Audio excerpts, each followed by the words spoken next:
E aí, já pensou em ganhar muito dinheiro com um canal de corte igual esse daqui que você tá assistindo? No primeiro link da descrição temos um aulão para você que quer começar um canal de cortes e faturar muito aqui na internet. Também teremos planilhas que irão te ajudar na hora de organizar a produção do seu canal. Tá esperando o quê?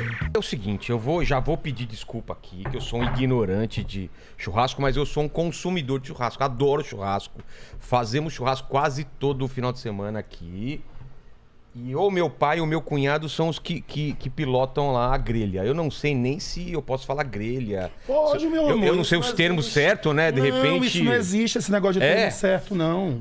Por que o brasileiro gosta tanto de churrasco? É uma coisa só nossa? Isso começou recente? Como que é Você entende esse lance do brasileiro gostar tanto? Que tem a coisa da reunião, né?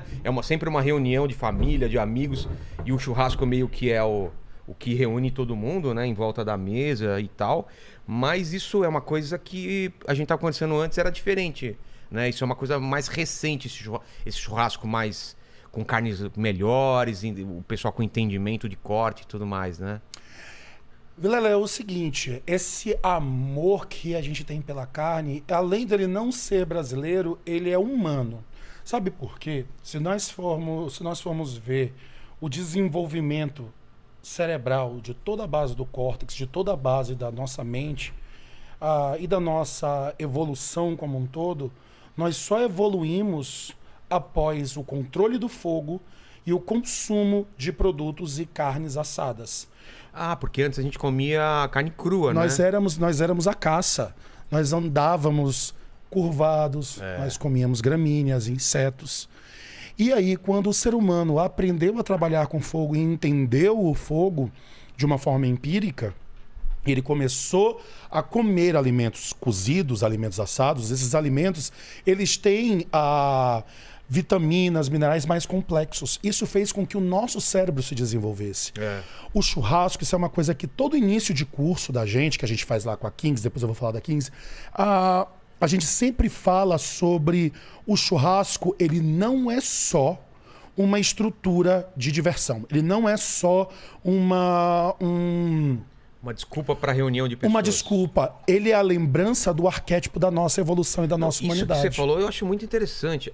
A gente tá aqui do jeito que a gente tá por causa da carne também. Por conta da carne. Que doideira. Nós só estamos aqui por conta do churrasco. E quando nós nos reunimos em volta do fogo, o nosso subconsciente mais primitivo nos traz de volta a lembrança que foi no meio do fogo onde nós nos aquecemos, onde nós batemos as pedras, o barro, os metais, o concreto, o ouro, e desenvolvemos a sociedade, a linguística. Passou conhecimento, passou as histórias dos antepassados. E nós só fizemos isso por conta do fogo e da carne. É mesmo, cara. Exatamente. Porque ao mesmo tempo tem um movimento contrário de se parar de comer carne, né?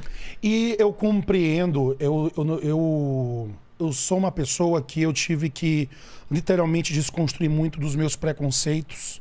Quando eu vi que os preconceitos que eu sofria, eu não tinha o direito de ter preconceito com as outras pessoas, se eu queria respeito. Entendi.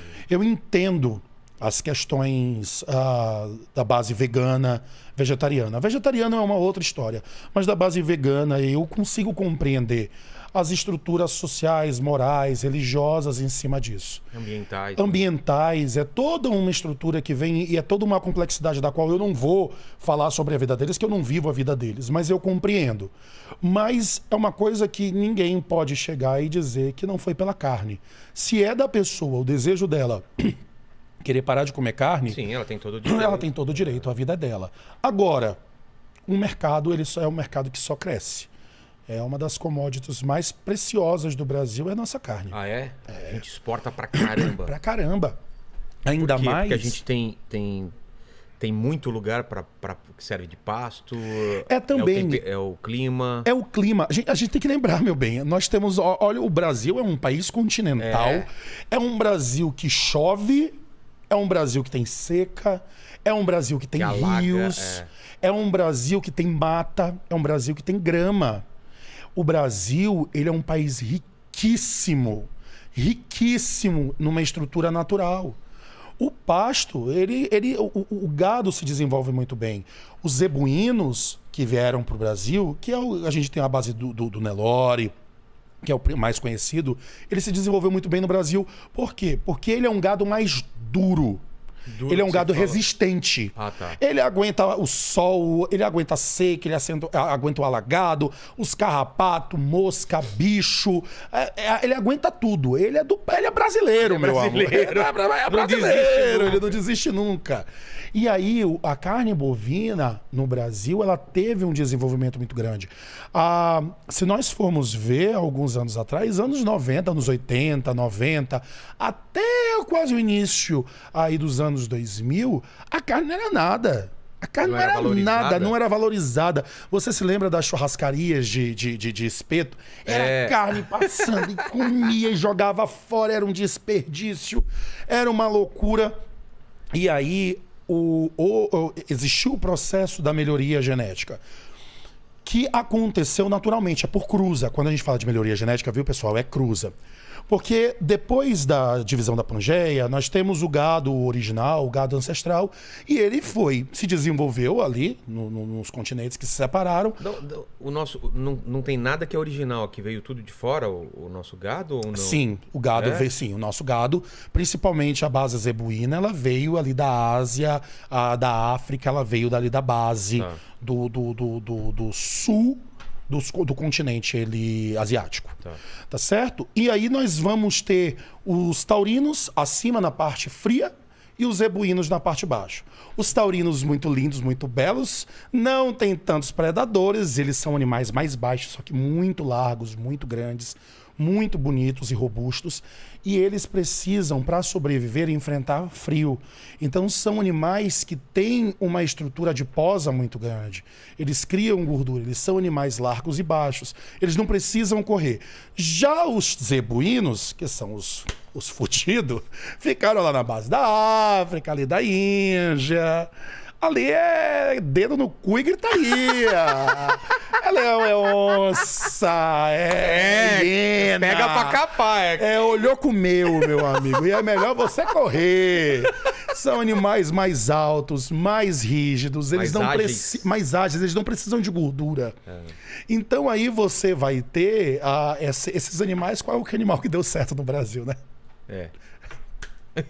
Né? A gente precisa dizer. Só que a exigência da qualidade, como tudo no Brasil, existe um crescimento na exigência de qualidade.